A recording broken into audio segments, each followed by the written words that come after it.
All right, I'm going to show you guys really quickly how to change the oil on this 04 Harley Softail.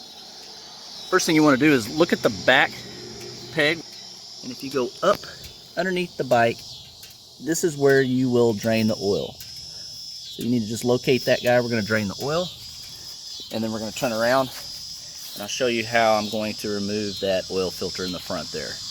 To remove the filter, I got a set of these filter wrenches that I bought off Amazon. Makes it really easy to go in here and remove that oil filter.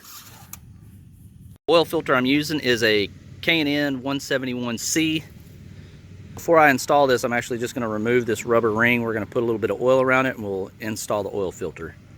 I wrapped the drain plug here with some Teflon tape.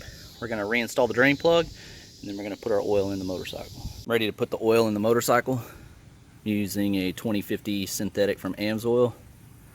We're just going to add 3 quarts.